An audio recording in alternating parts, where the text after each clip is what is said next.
ዳግም በስተመጨረሻም እጅግ የሚያሳዝን ስህተት ሰርቷል። ምክንያቱም እናቱን ሳያቅ ራሱ አግቷታል ማለት ነው።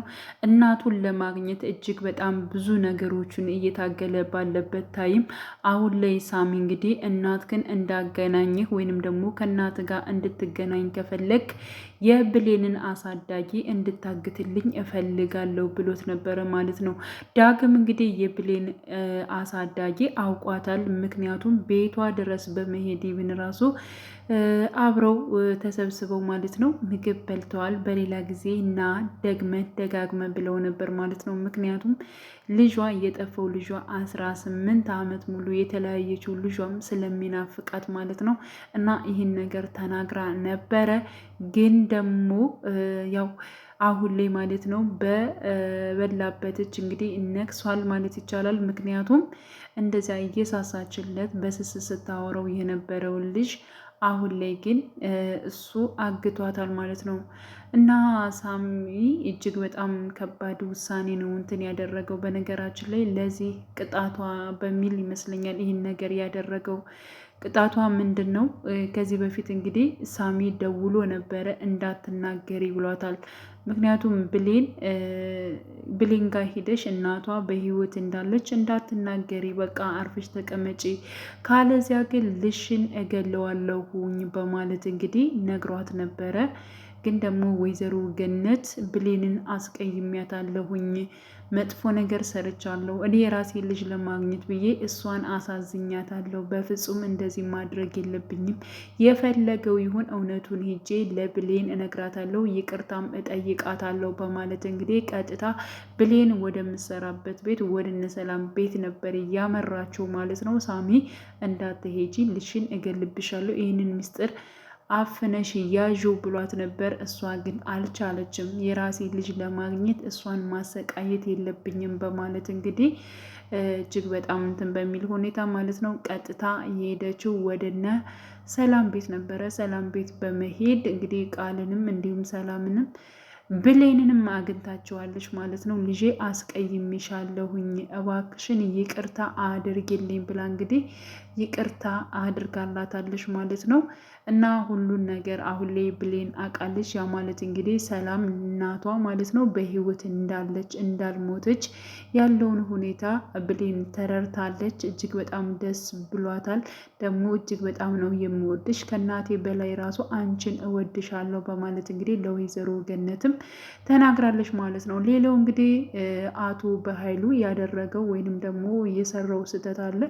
የሰራው ስህተት ምንድን ነው ስንል ደግሞ አቶ በኃይሉ አሁን ላይ ማለት ነው ያው ለብሌን ስጦታ ልሰጣት ነው በማለት እንግዲህ ስጦታ የሰጣት እንግዲህ ወርቅ ደግሞ ከሰላም አንስቶ ነበረ ማለት ነው። እና ይህን ነገር ያደረገው ደግሞ የሰላምን ወርቅ አንስቶ ለብሌን እየሰጠው ብሌን ሰረቀች ተብላ ከዚያ ቤት እንድትባረር ወይንም ደግሞ እንድታሰር ስለፈለገ ነው። በዚህ መልኩ እናትና ልጅን አጣላለሁ፣ እንደዚሁም ወንጀለኛና ሌባ ብላ ከቤት ውስጥ ለአንዴና ለመጨረሻ ምንጥቅ አድርጋ ታስወጣታለች በማለት እንግዲህ ወስኖ ነበር። በነገራችን ላይ ቃልም እንግዲህ ከዚህ ቤት ለማስወጣት ብሌንን በብዙ ነገሮች ሞክራ ነበረ፣ ግን ደግሞ አልተሳካላትም ማለት ነው። ምንም ቢሆን ምንም ያው ብሌን ምንም አይነት ጥፋተኛ እንዳልሆነች እንዲሁም ደግሞ ብሌን እጅግ በጣም መልካምና ሩሩህ ልጅ እንደሆነች ራሷ ሰላም ስለተረዳች ማለት ነው። እና በነገራችን ላይ ሰላም በቃ በጣም ነው እንትን የምትወዳት ብሌንን ማለት ነው። ልጄ እስከሚመስለኝ ድረስ ነው የማቀርባት እያለች ነው። እንደውም ከቃል ይልቅ እሷን ነው የምታቀርባት የምትወዳት። በዚያ ላይ ስርዓቷ አስተዳደጓ ራሱ እንደ ራሷ ልጅ ስለሚመስላት ማለት ነው። ቃል ደግሞ እጅግ በጣም መጥፎና ወጣ ያለ ባህሪ ያላት ነች። ልክ እንደ በኃይሉ ራሴ በልቼ ራሴን ብቻ አድኜ ልኑር የምትል ጎበዝ ነች። ለሰዎች ምንም ነገር አተራራም። ያሁን ዳግም ብሌን እንዲሁም ደግሞ ወይዘሮ ገነት ሰላም ሆነው እጅግ በጣም አስተዋይ ናቸው። የራሳቸውን ብቻ ሳይሆን ለሰዎቹም የሚያስቡ ትሁት ሰዎች ናቸው። በተቃራኒው ደግሞ አቶ በኃይሉ እንዲሁም ቃልና ሳሚ ደግሞ ከኛ በላይ ሰርዶ አይብቀል ነው የሚሉት ማለት ነው።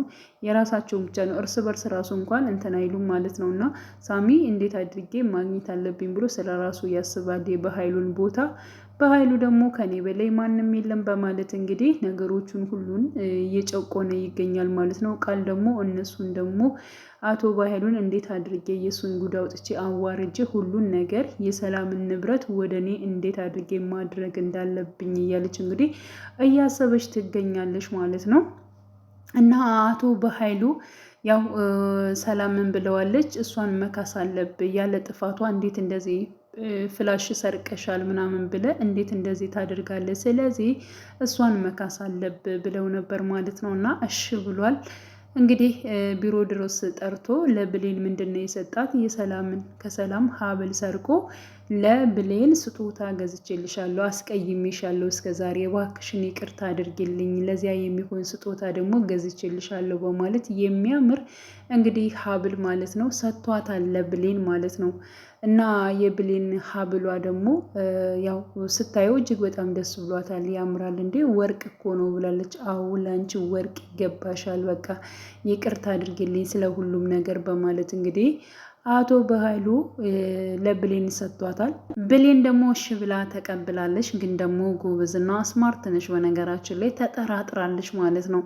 ስለጠራጠረችው ይሁን ተንኮል ነገር አስቦ እንደሆነ ስለገባት ይህን ነገር ደግሞ ምን ማድረግ እንዳለባት በራሷ አስባ እንግዲህ ያደረገችው ነገር ምንድን ነው? ከራሱ ከጃኬቱ ወርቁን መልሳለች። ይህ ነገር ሰርቆ ወይንም ደግሞ እኔን ሌባ ለማስበል ነው እንጂ እሱ ለእኔ መልካም ነገር መቼም አስቦ አያውቅም። ስራው ሁሉ በጣም መጥፎ ነው፣ ጨካኝ ነው። ስለዚህ እንዴት ለእኔ መልካም ነገር ያስባል? በማለት እንግዲህ ያንን ነገር ስለመጣላት ወርቁን ምን አደረገች? መልሳ ከራሱ ከበኃይሉ ጃኬት ውስጥ አስገብተዋለች ማለት ነው። እና እንግዲህ ወይዘሮ ሰላም እንግዲህ ለባብሳ ምናምን እጅግ በጣም ዘንጣ ምናምን ወደ ውጭ ልትወጣ ስትል አቶ በኃይሉ ያይታል። በጣም ነው ያማረብሽ፣ ግን ደግሞ ከዚህ በፊት እኔ በስጦታ መልኩ የሰጠውሽ ሀብልሽ የት አለ? አለበሽውም እኮ ብሎ እንግዲህ አንገቷን ሲዳስስ አይ ስፈልገው እኮ አጣሁት፣ የት እንዳረኩትኝ ግራ ገባኝ፣ በቃ ችግር የለውም ስመለስ እፈልገዋለሁ በማለት ነገሮችን ቀለል በማድረግ እንግዲህ ሰላምም ወደ አሰበችበት ቦታ ልትሄድ ነበር። አይ በፍጹም ይሄማ የሆነ ሰው አንስቶታል ማለት ነው፣ በቃ ይቺ ሌባ ነች ያነሳችው አለቃትም እያለ እንግዲህ ማለት ነው አሁንም ወደ ብሌን ክላስ ሂዶ ነበረ ማለት ነው። እና ብሌን እንደሰረቀችው እና እንዲሁም ደግሞ ወርቁን እሷ አንስተው መሆን አለበት እንጂ የት ሊሄድ ይችላል በማለት እንግዲህ ቀጥታ ብሌን ክላስ በመሄድ እጅግ በጣም በመናደዳቱ በኃይሉ ማለት ነው ለመማታትም እየሞከረ ያው የብሌንን ልብሶች ሁላቸውን ዝርግፍክፍ አድርጎ ለማየት ሞክሮ ነበረ። ምክንያቱም ራሱ የሰጣትን ሀብል እንግዲህ ሰርቀዋለች በማለት በስጦታ መልክ ራሱ ሰጥቶ ሰርቀው ነው በማለት በማስባል እሷን ሌባ ነች በማስባል እንዲሁም ደግሞ እሷን ከዚያ ቤት ለማስወጣት በሰላም ዘንድ ለማስጠላት ማለት ነው ያደረገው እጥረት ነበረ። ግን የራሱን ጃኬት ላይ ራሱ አስቀምጦ ስለነበረ ከጃኬቱ ላይ ወርቁ ተገኝቷል። ያ ማለት እንግዲህ ከብሌን ልብስ ላይ ምንም አይነት ወርቅ አልተገኘም። እሱ እንደሰጣት እሷን መልሳ ከጃኬቱ ውስጥ አድርገው ስለነበር ማለት ነው። እና እንዴት አንተ ጥሩ ሰው አልነበር? አንተ ለእኔ ወንድም ያልነበር ወይ? እንዴት እንደዚህ አይነት ነገሮችን ትሰራለህ? ይህን ነገር ራስ ወስደ ራስ ሰርቀህ እንዴት እሷ ነች ትለኛለህ? በማለት እንግዲህ ወይዘሮ ሰላም አቶ በኃይሉን በጥፊ አጭለዋለች ማለት ነው። እውነት ለመናገር እጅግ በጣም ነው ደስ የሚለው። ምክንያቱም አቶ በኃይሉ በጣም መጥፎና አረመኔ ሰው፣ የእሱ መጥፎነትና የእሱ ክፋት ሰላም ማወቅ አለባት ማለት ነው። በሰላም ዘንድ በጣም መልአክ ሆኖ የሚታየው ጥሩ ሰው፣ ለሰዎች አዛኝ እንደሆነ በቃ በጣም መልካም ሰው እንደሆነ ልጁንም ተንከባክቦ የሰላም ልጅ ተንከባክቦ እንደጠበቃት ምናምን ያለውን ነገር ነበር ሲያደርግ የነበረው እና የእሱ ተንኮልና የእሱ ወንጀል የሚሰራቸው ነገሮች ምን መሆን አለበት? በሰላም ዘንድ መነቃት መቻል አለበት ማለት ነው እና አሁን ላይ እሷ እንዳልሰረቀችውና እሱ ሆን ብሎ እንደዚህ እንዳደረገ ያለውን ነገር እንግዲህ አይተናል ማለት ነው። ሰላምም ተረድታለች እና በባለፈው በሌለችበት እሷ ነች አላችሁ። አሁን ደግሞ ያልሰረቀችውን ወርቅ ደግሞ ሰረቀች አላችሁ። ለምንድን ነው ልጅቷንስ የማታዋት? በማለት እንግዲህ በጣም ነው የተናደደችው ሰላም ማለት ነው። እና በዚህ መልኩ ቆይ እሰራልሻለሁ በማለት እንግዲህ ይሄ የሚያስፈራ አይኑን እያገለባበጠ ይገኛል ማለት ነው አቶ በኃይሉ። እንግዲህ በስተመጨረሻም እጅግ በጣም የሚያሳዝነው ፓርቱ ምንድን ነው እንግዲህ ዳግም እናቱን በማገቱ ነው ማለት ነው። እናቱን በማገቱ የራሱን እናት 18 ዓመት ስትረባው የነበረችውን እሷም ስትናፍቀው የነበረችውን እናቱን ስላገታት ነው ማለት ነው። ግን ደግሞ እሱም በአንድም በሌላ ከዚያ ውስጥ የምትወጣበት እና እንዲሁም ደግሞ እውነት መቼም ብትሆን ተደብቃ አትቀርም። ዳግም ከእናቱ ጋር የሚገናኝበት እንዲሁም ደግሞ ብሌንም ከሰላም ከእናቷ ጋር የምትገናኝበት ብሌንና እንዲሁም ደግሞ ዳግም በፍቅር አብረው የሚሆኑበት ጊዜ በቅርብ ይሆናል ማለት ነው። እና ዳግም በጣም ነበር በነገራችን ላይ እያሳዘነችው ማለት ነው። የብሌን አሳዳጊ ወይንም ደግሞ እናቱን አግቶ በያዘበት ታይም ላይ በጣም እያለቀሰ ነበረ ማለት ነው። እና የሆነ ነገር ያስታወሰው ነገር አለ ወይንም ደግሞ የእናቱን ምልክት አውቋል። አሊያም ደግሞ እንዴት ከነሱ ቤት ሂጄ በልቼ ጠጥቼ እንዲሁም ደግሞ ለብሌን እኔ በጣም ጓደኛዋ ሁኜ የራሴን እናት ለማግኘት ስል የእሷን አሳዳጊ እንዴት እንደዚህ አሰቃያለሁ ብሎም ሊሆን ይችላል ማለት ነው። እና እጅግ በጣም ነው የተጸጸተው እንደሚታየው ማለት ነው። ቀጣይ ምን ሊፈጠር ይችላል የሚለውን ነገር እንግዲህ ሁላችንም አብረን የምንጠብቅ ይሆናል። በያላቸው በሰላማቸው ይብዛልኝ። መልካም ጊዜ ተመኘ